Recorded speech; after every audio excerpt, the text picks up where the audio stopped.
حضرت سیدنا موسیٰ علیہ السلام نے عرض کی کوہ طور پہ جا کے، مولا میری قوم پوچھتی ہے کہ کوئی ایسا کام بتا جو ہم کریں تو ہم سے راضی ہو جائے۔ حضرت موسیٰ کی قوم کا خیال تھا کہ تہجد کا حکم آئے گا تو پڑھیں گے، صدقات کا حکم آئے گا تو دیں گے، جہاد کی بات ہوگی تو کریں گے۔ کچھ جو نیک لوگ تھے ان میں سے انہوں نے یہ پیغام دیا کہ مالک ہمیں بتائے کہ وہ کس کام پہ راضی ہوتا ہے، ہم وہ کام کریں تاکہ اللہ ہم سے راضی ہو جائے۔ حضرت موسیٰ کلیم کہتے ہیں میں نے عرض کی مولا میری قوم پوچھتی ہے کہ کون سا ایسا کام کریں کہ تو راضی ہو جائے، تو رب کریم نے ارشاد فرمایا موسیٰ کہتے میرا خیال تھا کوئی لسٹ ملے گی، لیکن مالک نے ایک جملہ کہا، ایک جملہ، اور تفسیروں کے دریا بہا دیے۔ عرش کے مالک نے فرمایا موسیٰ ان سے کہو جا کے کہ وہ مجھ سے راضی ہو جائے، میں ان سے راضی ہو جاؤں گا، مجھ سے راضی ہو جائے۔ بندے اللہ سے راضی ہی نہیں راضی ہوتے، اللہ کی رضا پہ راضی رہیں، مالک کے فیصلوں میں اپنے دل میں کوئی بوجھ محسوس نہ کریں، اپنی زندگی اللہ کے فیصلوں۔ دیکھیں نا، جو ماں باپ اللہ نے بڑے اچھے سمجھے وہ ہمارے لیے پسند کیے، وہ اللہ نے ہمارے لیے، جو اس نے ہمارے حق میں بڑے، جو بہن بھائی، اللہ کرے آپ کو سمجھ آئے، جو بہن بھائی اس نے ہمارے حق میں بڑے اچھے سمجھے وہی بہن بھائی اس نے ہمیں عطا کیے۔ جس بیوی کو اس نے ہمارے گھر کے گلشن میں بہتر سمجھا اس کو لا کے اس نے ہمارے آنگن میں بٹھایا، اور جو اولاد اس نے ہمارے لیے باعث افتخار سمجھی وہ اولاد اس نے ہمیں عطا فرمائی۔ حضرت نوح علیہ السلام کا بیٹا کافر ہو گیا، پر کسی جگہ انہوں نے شکوہ نہیں کیا کہ مالک یہ کافر کیوں ہوا۔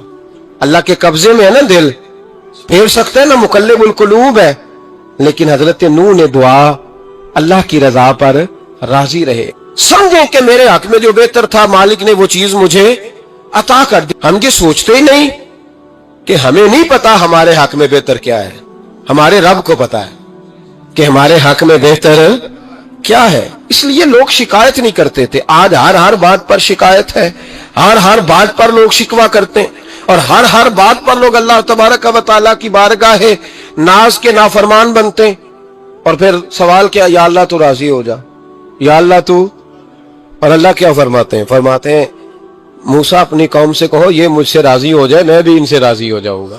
حضرت رابعہ بصری رحمت اللہ تعالی علیہ نا طبقہ صوفیاء میں ایک بڑی منفرد حیثیت رکھتی ہیں، علیحدہ ایک مقام ہے، اور ان کی زندگی بتاتی ہے کہ اللہ کی معرفت اور رب تبارک و تعالیٰ کا قرب صرف مرد کے لیے خاص نہیں، اگر عورت بھی توجہ کرے تو اللہ اسے بھی خزانے کھول کے عطا فرماتا ہے، اسے بھی اللہ خزانے کھول۔ حضرت رابعہ بصری اکثر نہ اولیاء اللہ کی مجالس میں جا کے بیٹھتی تھیں، بیٹھتی پردے کے اندر تھیں لیکن بیٹھا کرتی۔ حضرت رابعہ بصری بیٹھی تھی، حضرت سفیان ثوری بہت بڑا نام ہے، یہ وہ شخصیت ہے کہ جب جایا کرتے تھے تو اولیاء اللہ کھڑے ہو کے ان کا استقبال کرتے تھے، بغداد میں اتنا بڑا درجہ تھا ان کا۔ حضرت جعفر بن سلیمان بھی بیٹھے تھے، سفیان ثوری بھی بیٹھے تھے، تو حضرت سفیان ثوری دعا مانگنے لگے، جناب رابعہ بصری پردے کے اندر بیٹھی ہوئی تھی، دعا مانگنے لگے، اے اللہ مجھ سے راضی ہو جا، اے اللہ مجھ سے راضی ہو جا، اے اللہ مجھ سے۔ دیر تک دعا مانگتے رہے تو بی بی صاحبہ، مائی صاحبہ اندر سے بول پڑی ناراض ہو کے، کہنے لگی بس کر سفیان، کیا دعا مانگ رہا ہے تو، کب سے میں سن رہی ہوں، بس کر۔ کیا ہوا، تو کیوں ناراض ہوتی ہے؟ فرمانے لگی سفیان تو نے ایک بار بھی کہا میں نے برداشت کیا، دوسری بار بھی کہا، بتائیے دعا ٹھیک ہے کہ نہیں ان کی؟ اے اللہ تو مجھ سے راضی ہو جا، اس دعا پہ ناراض ہوگی مائی صاحبہ، کہنے لگی تو نے ایک بار بھی مانگی تو میں چپ رہی، دوسری بار بھی مانگی تو اب تو چپ ہی نہیں کر رہا، بس کر۔ تو حضرت سفیان کہنے لگے چل میری اصلاح کر دے، تو مائی صاحبہ کہنے لگی تو یہ تو کہہ رہا ہے یا اللہ راضی ہو جا، یا اللہ راضی ہو جا، پہلے تو بتا تو اللہ سے راضی ہے؟ پہلے اپنے نفس پر نظر ڈالنا، تو راضی ہے؟ روز نہیں مانگتا کہ 2 کروڑ چاہیے، 6 کروڑ چاہیے، انسان کا نفس روز نہیں کہتا بڑی گاڑی چاہیے، روز نہیں کہتا میرے بھی ٹھاٹ باٹ ہو، میں بھی بڑی گاڑی میں کھڑے ہو کے لوگوں کو ہاتھ لہرا کے لیڈر بنوں، روز نہیں کہتا میرا بھی بڑا نام ہو، پہلے بتا نا تو راضی ہے؟ حضرت سفیان ثوری نے جب بات سنی تو جھگڑا نہیں کیا بلکہ اللہ اکبر کہا، چیخ مار کے رونے لگے،